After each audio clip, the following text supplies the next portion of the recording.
What if I told you that the man who spent 50 years breathing fire on stage, the demon who claimed he'd never get married, and the rock star who turned his face into one of the most famous masks in history, is now making headlines for reasons nobody saw coming? Gene Simmons, the bass player and mastermind behind Kiss, has always been controversial. But what's happening now goes way deeper than just another rock star scandal.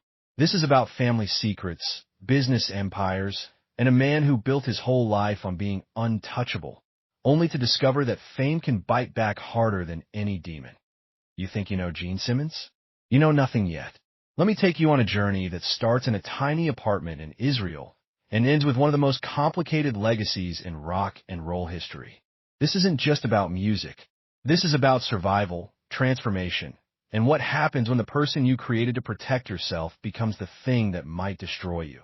Before Gene Simmons became the fire-breathing demon of rock, he was just a scared little boy named Haim, living in Haifa, Israel. His story doesn't start with fame and fortune. It starts with trauma, poverty, and a mother who had survived one of the darkest chapters in human history. Flora Klein, Gene's mother, had lived through the Holocaust in Hungary. She watched family members die in concentration camps before she managed to escape and rebuild her life in Israel. But you can't just erase the kind of pain, and Flora carried those scars with her every single day. Haim grew up in a house where survival wasn't just an idea you read about in books. It was a daily lesson. His parents separated when he was young, leaving Flora to raise him alone while working long hours in factories just to keep food on the table. Sometimes, their dinner was nothing more than bread and milk. The boy would one day come, and stadiums filled with screaming fans was, back then, just another hungry kid trying to figure out how to make it through each day. He even made his own winter coat out of an old army blanket because they couldn't afford to buy one. But here's where the story gets interesting. Instead of letting poverty crush his spirit, young Haim found an escape that would change everything. He discovered American comic books, especially Spider-Man and Superman.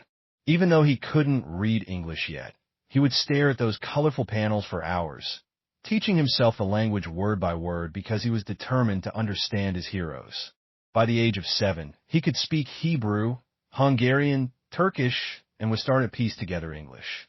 But it wasn't really about the language. It was about transformation.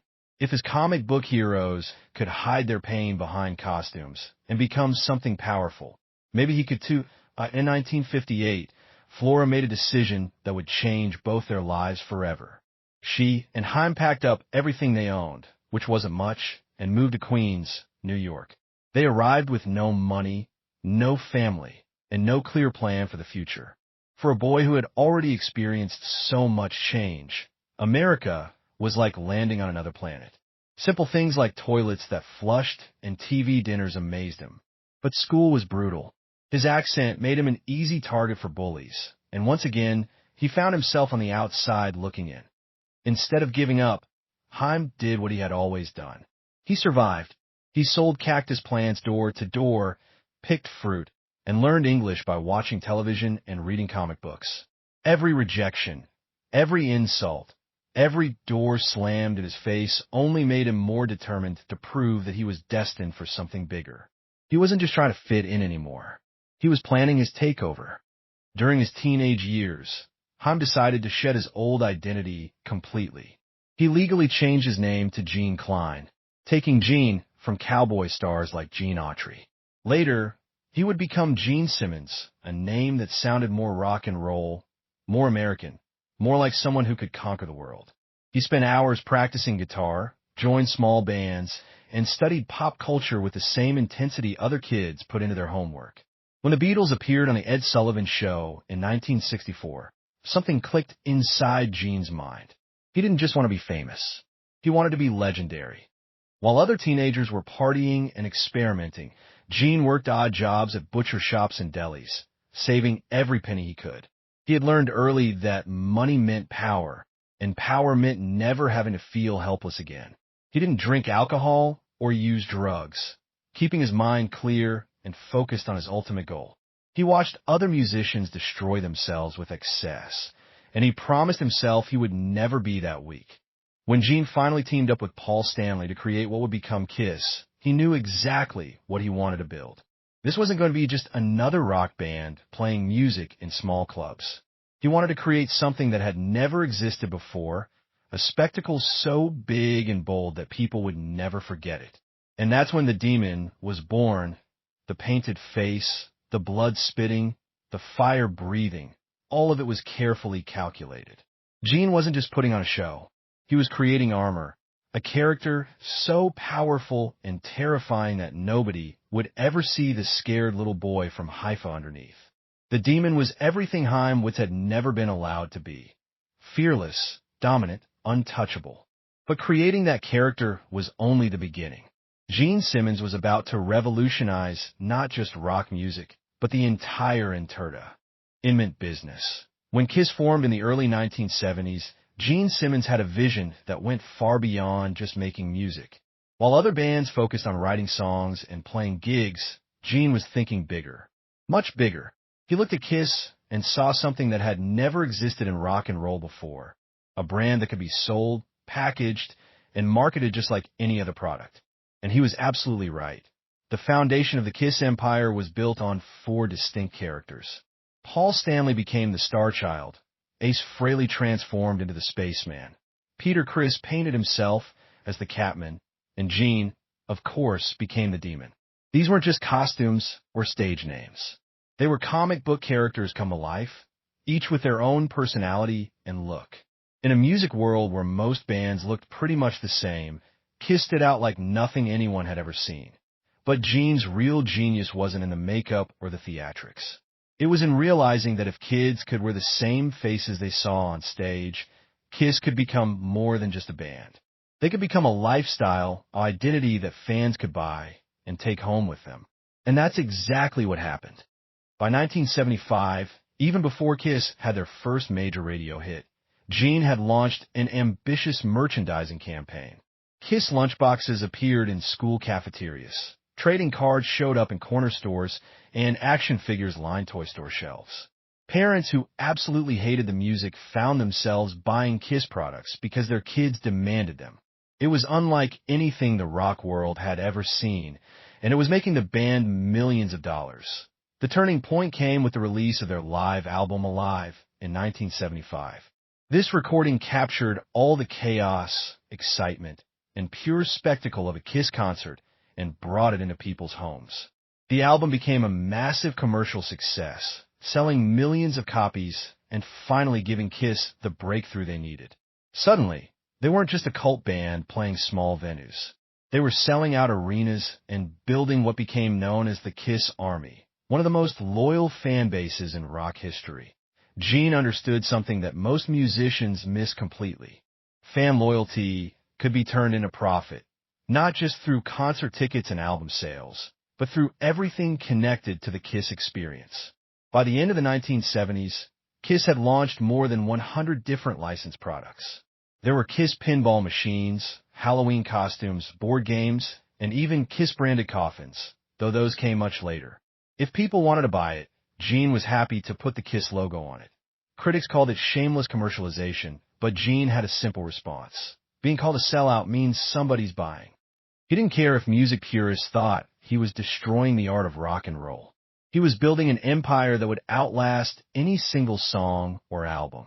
While other bands from the 1970s faded into history, Kiss kept growing stronger because Gene had turned them into something much bigger. In music, he had created a franchise. This obsession with branding and merchandising made Kiss pioneers in treating music like a business. Gene studied how comic book companies built loyal followings through characters and storylines. He looked at how movie studios created franchises that could generate money for decades. Then he applied those same principles to rock and roll. Every tour became an event. Every album release came with new merchandise, and every fan interaction was an opportunity to strengthen the brand. The formula was ruthless, but it worked perfectly. Few bands from the 1970s can still pack arenas in the 2020s, but Kiss can. And that's not just because of their music, though their songs are certainly memorable. It's because Gene Simmons built something that could survive changing musical tastes, aging band members, and even the eventual retirement of the original lineup. He didn't just create a band. He created an economy. But there was one aspect of Gene's life that seemed to contradict everything the Kiss empire stood for: his personal relationships.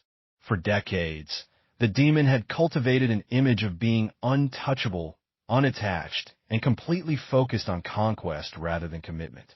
Marriage and family seemed like the opposite of everything Gene Simmons represented. But even demons, it turns out, can fall in love. The story of Gene and Shannon Tweed began in 1983 at the Playboy Mansion, a setting that perfectly fit Gene's larger-than-life image. Shannon wasn't just any woman at the party. She was Playboy's Playmate of the Year and a rising actress who understood how Hollywood worked. She knew Gene's reputation, and she knew exactly what she was getting into. Or at least, she thought she did. What followed was one of the most complicated relationships in rock and roll history. Gene was completely open about his refusal to get married. He cited his parents' divorce and claimed he didn't trust the concept of permanent commitment. Shannon, however, was patient, though that patience would be tested over and over again for nearly 3 decades. Through the late 1980s and 1990s, Shannon and Gene built a family together despite Gene's commitment issues. Their son Nick was born in 1989, followed by their daughter Sophie in 1992. Gene embraced fatherhood in his own unconventional way. He remained completely sober, never touching alcohol or drugs, and insisted that being present for his children was one of his highest priorities. But balancing his rock star lifestyle with family life created contradictions that would eventually explode into public view. The world got its first real look behind Gene's carefully constructed image when Gene Simmons' Family Jewels premiered on AE in 2006. For the first time ever, fans could see the Demon without his makeup, dealing with everyday family problems just like everyone else. The show followed Gene, Shannon, Nick, and Sophie through their daily lives, showing a man who balanced world tours with school events and business deals with family dinners that on one hand. The show made Gene more relatable to mainstream audiences. People saw him helping with homework, attending family barbecues, and struggling with the same parenting challenges that every father faces. But the show also revealed cracks in his perfect image that had been hidden behind stage makeup for decades. Over 7 seasons and 160 episodes, viewers watched Gene and Shannon fight about his commitment issues, his wandering eye, and his seeming inability to fully commit to their relationship. The most dramatic moments came in the later seasons when Shannon's patience finally ran out. She had tolerated decades of rumors about other women and Gene's refusal to propose. But by 2011, she had reached her breaking point. One of the most memorable scenes happened during a talk show appearance when Shannon walked off the set, calling Gene a pig in front of millions of viewers. Another unforgettable moment came when Shannon discovered thousands of Polaroid photographs that Gene had allegedly taken with women over the years. In a scene that burned itself into fans' memories, Shannon threw the photos into a fire, symbolically destroying a part of Gene's past that had haunted their relationship. Then something happened that shocked everyone, including Shannon herself.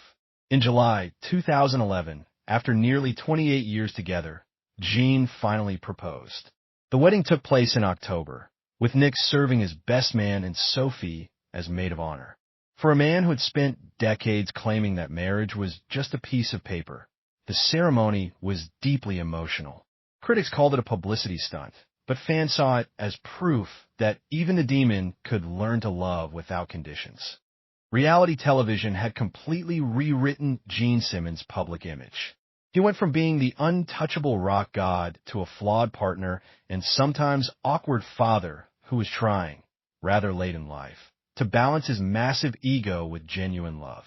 The show revealed Gene not as a monster, but as a man caught between the myth he had created and the reality of his human needs. But even with his softer side exposed to the world, controversy was never far away. Fame, it turned out, could be just as dangerous as any stage pyrotechnics. For most of his career, Gene Simmons had thrived on being controversial. He leaned into playing the villain, the arrogant businessman, the unapologetic womanizer who bragged about his conquests. In the 1970s and 1980s, this persona worked perfectly. Headlines about his excess only added to the mystique of Kiss and made fans even more devoted. But by the 2000s, the cultural landscape had shifted dramatically. What once looked like rock and roll rebellion now appeared under a much harsher spotlight. Gene, never one to filter his thoughts or hold back his opinions, found himself facing lawsuits, scandals, and public relations nightmares that threatened to tear down the empire he had spent decades building. The very personality traits that had made him a legend were now becoming his biggest liabilities. One of the first major legal challenges came in 2010 when an ESPN makeup artist named Victoria Jackson accused Gene of inappropriate behavior during a television appearance. She claimed he had hugged and pressed against her while in his stage costume. Gene dismissed the accusation as ridiculous, even filing a countersuit arguing that his metal costume made such contact physically impossible. The case was eventually settled quietly, but it established a troubling pattern that would follow Gene for years. More allegations surfaced throughout the 2001. In 2016, a restaurant employee accused him of inappropriate touching. Similar claims emerged in 2017. Each case was resolved privately, but they created a cloud of suspicion around Gene's behavior offstage. He insisted that people were misunderstanding his humor or deliberately twisting his blunt personality into something sinister. But the lawsuits kept coming. Gene's public relations disasters weren't limited to the courtroom. His unfiltered mouth regularly landed him in trouble with fans, media outlets, and even entire communities. In 2017, he attempted to trademark the famous devil horns hand gesture, claiming he had invented it in 1974. The move outraged metal fans around the world, who pointed out that musicians like John Lennon and Ronnie James Dio had been using the gesture for decades before Gene ever set foot on a stage. Gene withdrew the trademark application within days, but the damage was done. He looked greedy, out of touch, and desperate to monetize even the most basic cultural symbols. That same year, Fox News banned Gene from their studios after he allegedly barged into meetings, made inappropriate jokes about Michael Jackson, and behaved in ways that even a network known for controversial content found unacceptable. The lifetime ban was a clear signal that Gene's antics were no longer being tolerated, even by media outlets that thrived on controversy. The pattern continued in 2024 when Gene appeared on Dancing with the Stars as a guest. Instead of focusing on the dancing or the competition, Gene made comments about female contestants that viewers found creepy and inappropriate. He joked about one dancer fogging up his glasses and made personal remarks that had nothing to do with choreography or talent. Social media erupted with criticism, with users calling him the gross uncle of rock. Rather than apologizing or acknowledging that his comments were inappropriate, Gene doubled down in interviews, insisting he stood by every word. These controversies revealed a troubling pattern in Gene's behavior. Instead of learning from his mistakes or adapting to changing cultural norms, he seemed to dig in deeper every time he faced criticism. His response to controversy was always the same. Claim that people were being too sensitive, insist that he was just saying what others were thinking, and refused to back down or apologize. But the controversies weren't just damaging Gene's reputation. They were starting to affect his business empire as well. Several of his solo concert tours were canceled in 2025 due to poor ticket sales. Critics argued that fans had finally reached their limit with Gene's behavior and were voting with their wallets. Premium seats that cost over $500 were going unsold, suggesting that even his most devoted fans were starting to question whether they wanted to support him. Gene's response to these setbacks was typical of his persona. Lighty, he shrugged off the criticism, claimed that smaller shows were actually better because they were more intimate, and insisted that his confidence in his own abilities was unshakable. But to outside observers, his arrogance was starting to look less like rock star confidence and more like stubborn denial of reality. The most recent controversies of 2024 and 2025 have pushed Gene Simmons into territory that even his most loyal fans are struggling to defend. Each incident seems to reinforce the same troubling image. A man who built his career on shock value, but no longer understands the difference between being provocative and being offensive. In October 2024, Gene's appearance on Dancing with the Stars created a social media firestorm that lasted for weeks. What should have been a fun guest appearance turned into another public relations disaster when Gene made personal comments about female dancers that had nothing to do with their talent or performance. His joke about one contestant fogging up his glasses struck many viewers as creepy and inappropriate, especially coming from a man in his 70s commenting on women young enough to be his granddaughters. The response was swift and brutal. Twitter exploded with criticism, memes, and calls for Gene to apologize. Instead of backing down or acknowledging that his comments might have been inappropriate, Gene doubled down in subsequent interviews. He insisted that he was just being honest and that people who criticized him were being oversensitive. This response only made the controversy worse and reinforced the image of Gene as someone who was completely out of touch with modern standards of behavior. But the Dancing with the Stars incident was just the beginning. In April 2025, Gene announced what he called the ultimate Gene Simmons experience, a fan package that cost $12,495 before even including concert tickets. For that price, fans could spend a day working as roadies, help with sound check, eat backstage meals, receive a signed bass guitar, and be introduced on stage during the show. The announcement was met with immediate backlash.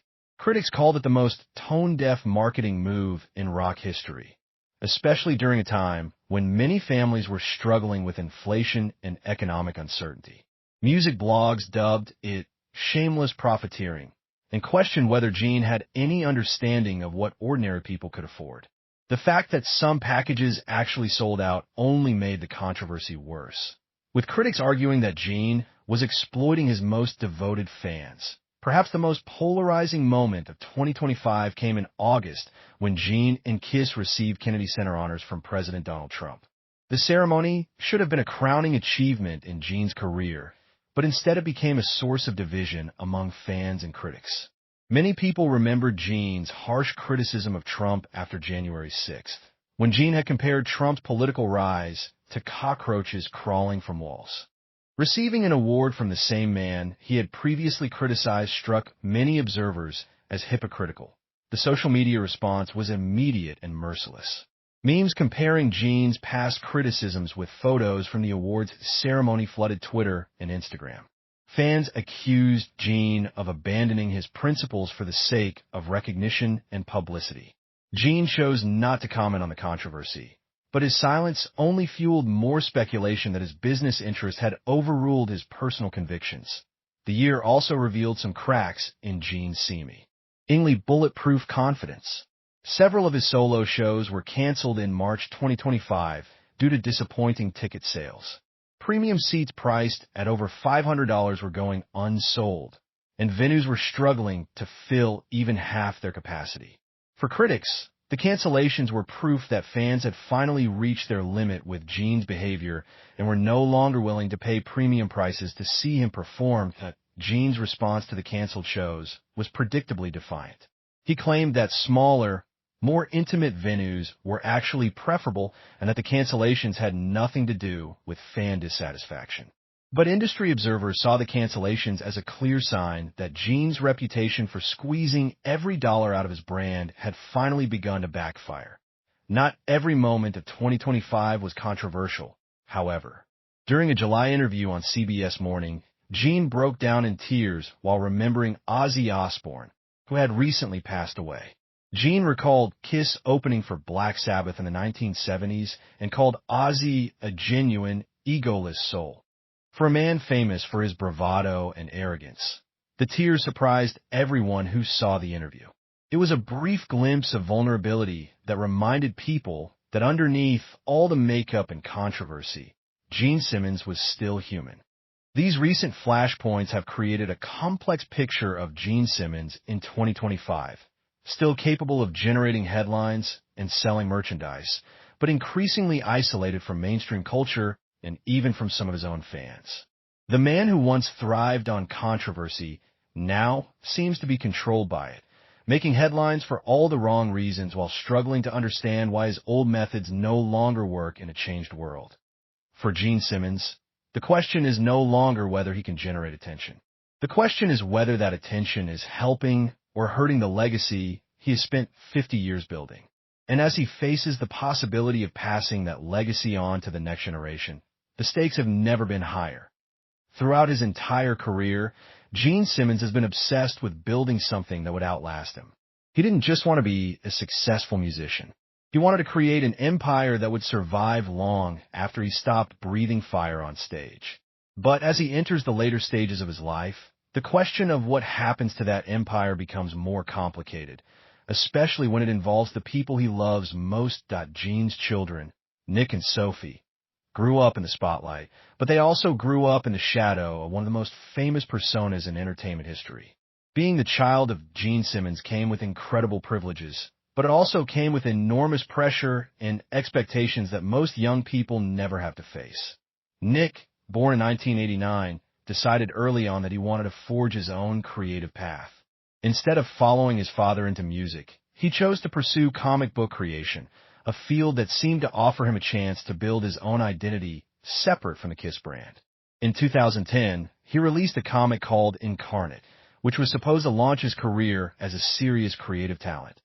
Unfortunately, Nick's debut became a cautionary tale about the dangers of living under his father's name. Almost immediately after Incarnate was published, accusations of plagiarism began surfacing online. Fans and critics pointed out striking similarities between Nick's work and panels from the Japanese manga Bleach. The similarities were so obvious that the publisher was forced to pull the comic from stores, and Nick's promising career as a comic creator was over before it really began. Gene defended his son publicly, insisting that the similarities were coincidental or at worst an homage to existing work. But the damage was done. The plagiarism scandal proved that carrying the Simmons name could be both a blessing and a curse. While it might open doors and create opportunities, it also meant that everything Nick did would be scrutinized more closely than the work of other young creators. Sophie, born in 1992, took a completely different approach to managing her famous last name. Instead of trying to escape her father's shadow, she decided to embrace it while still creating her own distinct identity. She pursued singing and television, appearing on shows like X Factor before transitioning into modeling and body-positive advocacy. Unlike her father, who had built his career on projecting invincibility and dominance, Sophie spoke openly about insecurity, self-doubt, and the challenges of growing up as Gene Simmons' daughter. In interviews, she often described herself as my father's daughter, but not his reflection, a reminder that living under the Kiss shadow meant finding ways to navigate fame rather than escape it entirely. Sophie's approach seemed to work better than her brother's. By being honest about her struggles and using her platform to advocate for body positivity and self-acceptance, she managed to build a following based on her own merits rather than just her famous name. She proved that it was possible to benefit from the Simmons legacy while still maintaining an independent identity.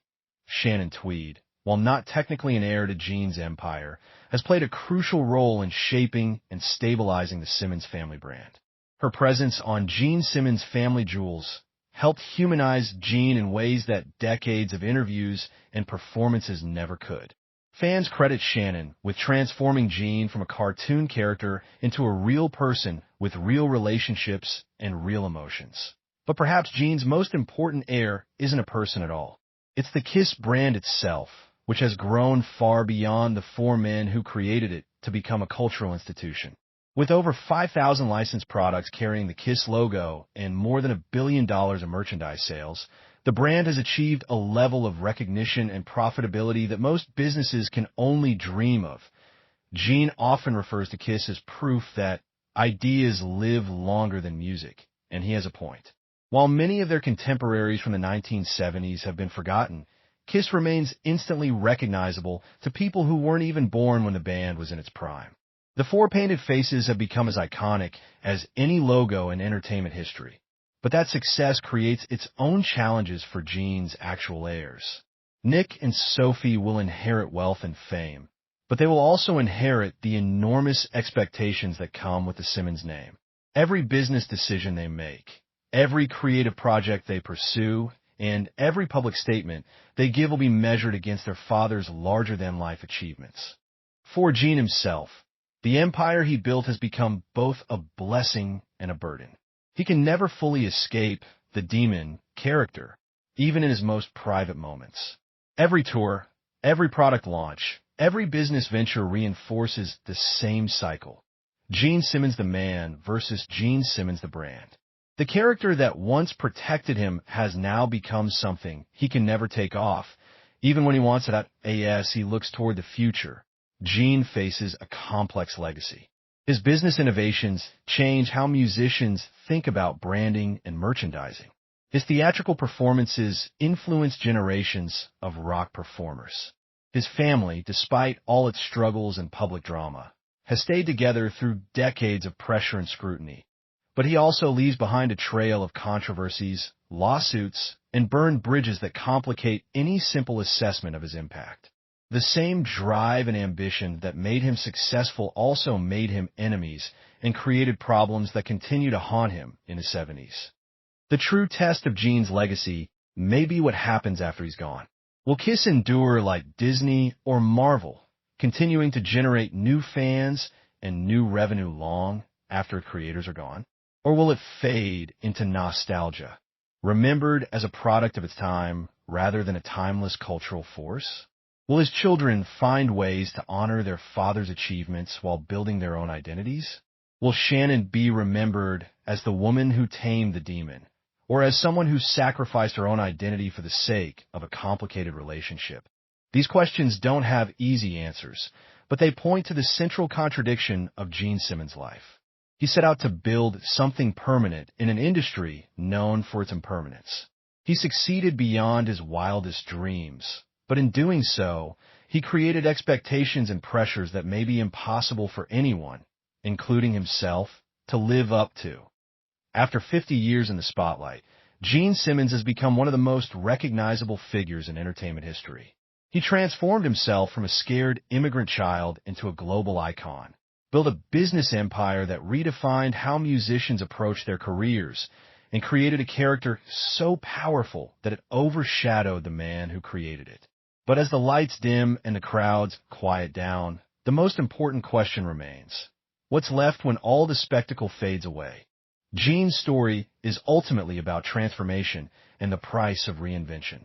He succeeded in becoming everything that scared little boy from Haifa dreamed of becoming. Wealthy, famous, powerful, and seemingly untouchable. But in the process, he discovered that success comes with its own set of problems, and that fame can be just as isolating as poverty. His achievements are undeniable. Few artists have managed to blend music and commerce as effectively as Gene did with Kiss. He didn't just sell records. He sold an entire world that fans could inhabit. He proved that rock and roll could be profitable without sacrificing spectacle. And he showed that bands could have careers lasting decades if they thought of themselves as brands rather than just musical acts. The numbers tell part of the story. Over 100 million albums sold worldwide, more than $1 billion in merchandise revenue, 5,000 licensed products, and a brand recognition that spans multiple generations. From a purely business perspective, Gene Simmons has achieved something that most entrepreneurs can only dream of. He took 4 guys in makeup and turned them into a global franchise that continues to generate money and attract new fans decades after their commercial peak. But legacy isn't just about numbers and business success. It's also about human impact, and that's where Gene's story becomes more complicated. For every fan who credits Kiss with changing their life, there's someone who sees Gene as a symbol of everything wrong with modern entertainment. For every business school case study that praises his innovation, there's a critic who argues that he prioritized profit over artistry. The controversies that have followed him throughout his career aren't just footnotes to his success. They're part of his story, and they raise questions about whether fame and power inevitably corrupt the people who achieve them. Gene's legal troubles, his strained relationships, and his seeming inability to recognize when his behavior crosses lines all suggest that the armor he created to protect himself may have also isolated him from the feedback and self-reflection that healthy relationships require. Yet behind all the makeup and controversy, Gene Simmons remains the boy from Haifa who promised himself he would never feel powerless again. His relationship with Shannon, despite all its difficulties, has endured for more than 4 decades. His children, despite growing up under enormous pressure, have found ways to build their own lives while maintaining their connection to their father. His mother, Flora, lived to see her son achieve success beyond anything she could have imagined when they arrive in America with nothing. Perhaps Gene's most lasting legacy isn't the business empire or the music or even the character of the demon. Perhaps it's the proof that reinvention is possible, that people can overcome trauma and poverty to build lives that exceed their wildest dreams. Gene showed that immigrants can become icons, that survivors can become conquerors, and that the things that make us different can become the things that make us successful. That AS of 2025, Gene Simmons is still touring, still making headlines, and still pushing boundaries, though not always in ways that help his reputation. The fire he breathes on stage may not burn as hot as it once did, but the empire he built continues to generate wealth and recognition. Whether that empire will outlast him, and whether his family will be able to manage both its benefits and its burdens, remains to be seen. What we can say for certain is that Gene Simmons changed the entertainment business in ways that continue to influence artists and entrepreneurs today. He proved that spectacle could be sustainable, that branding could be an art form in itself, and that the line between performer and product could be blurred without losing authenticity entirely. In the end, Gene Simmons' story is both inspirational and cautionary. It shows what's possible when someone refuses to accept limitations and pursues their vision with absolute determination. But it also shows the costs of that pursuit and the ways that success can create its own forms of imprisonment. The boy who dreamed of never feeling powerless again achieved that dream.